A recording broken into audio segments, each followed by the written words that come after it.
It looks like our tensioner's pretty much lost its tension. Time to change that out.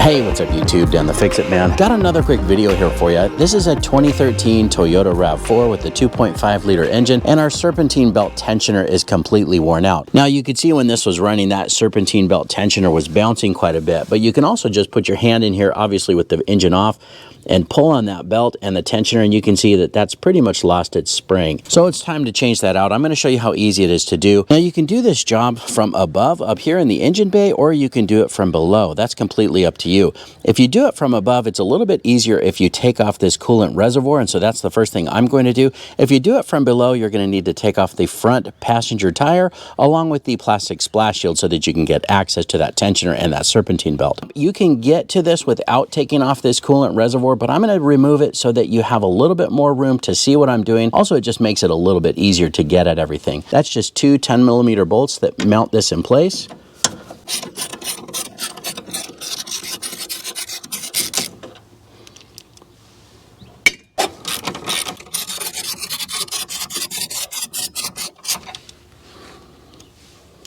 And then we can just lift up that coolant reservoir and set it over here off to the side. Now you don't want to set this plastic on a hot exhaust, so make sure that the engine is cooled down before you start working on this. All right, now you can see we've got a clear path of access down here to the tensioner with this coolant reservoir out of the way. You see this part right here? This is a 14mm hex shape, so you can grab a 14mm socket or wrench, and we just want to rotate that clockwise or towards the front of the vehicle and slide this serpentine belt off. So now I've got a really nice long-handled ratchet, but you can use a serpentine belt tool or even a wrench. This tensioner is pretty worn out, so I don't think it's going to be too much trouble to rotate this. So I'm just going to rotate that forward and slide that belt off. There we go. Now, one thing with a ratchet, sometimes they'll get stuck, but we just managed to wiggle that out and get it out of the way. Let's go ahead and take the belt all the way out.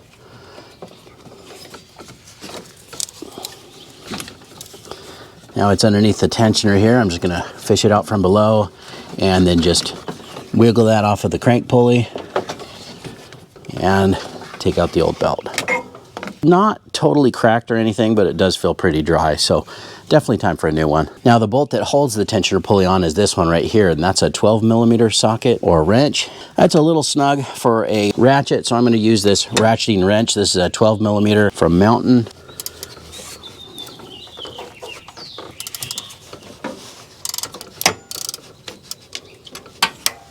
And we'll spin that out.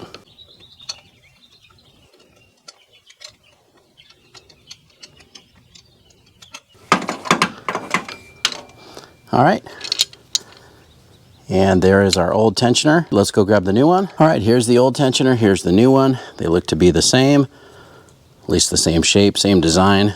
So this is ready to go on. Just gonna use the same bolt. Just put it right through there. Take note to this little pin right here, this little dowel pin that's on the tensioner.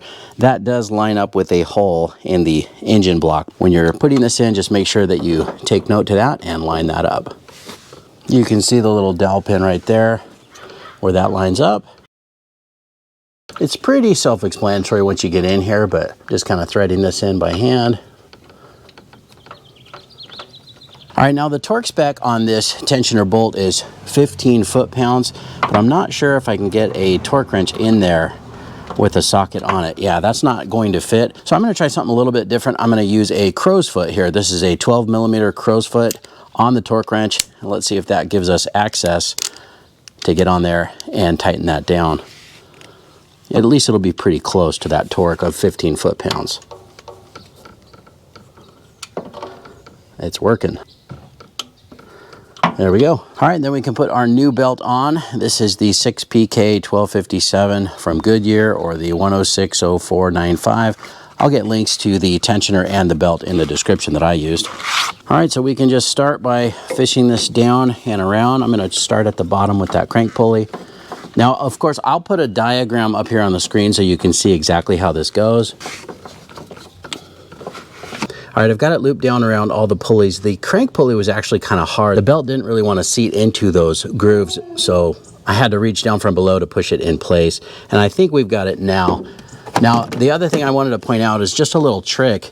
This tensioner has 2 hex positions on it. There's one down below and one above. Same size, it's a 14 millimeter, so we can also get on there. And not only does that give us a little bit of leverage, but we can also use our ratchet and slide it back a little bit more so that we can get a little bit more range. See that? Now we've got a lot more range on this, and we should be able to pull that up and over onto our last pulley. There we go.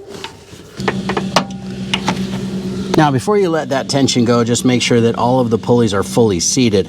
Now, we had a little bit of trouble with the crank pulley down below. The grooves in the belt just were not wanting to seat into that pulley, but eventually I got it, but I did have to crawl underneath the car and push that up into the pulley in order to get that to line up. There's also these little parts that stick out around that crank pulley, so a little bit of a warning there. If you're doing this from above, just make sure that you do get everything fully seated before you release that tension. All right, now all we need to do is put our coolant reservoir back in place, and that's real simple. Just set it back down where it was and line up those 2 bolts that hold it in place.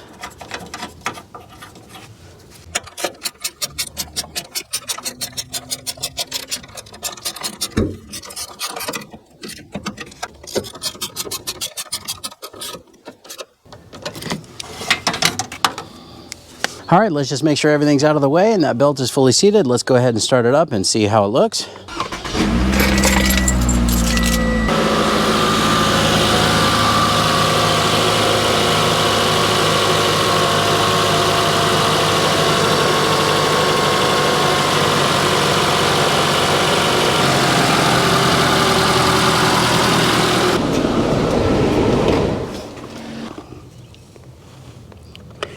Now that's a very big difference. I can barely move this one. So that's definitely what our issue was. That tensioner was just completely worn out. And that's it. We are done. That's all it was a worn out tensioner. You can see that that spring on the old tensioner was bouncing around quite a bit. Compared to the new one, it's nice and solid, applying a lot of tension to that belt just like it's supposed to. Now, I hope you like this video. Please give it a thumbs up and subscribe if you don't mind. That does help me out. And of course, I'll get a link in the description to some of the parts and tools used in the video as well. Thanks so much for watching and good luck.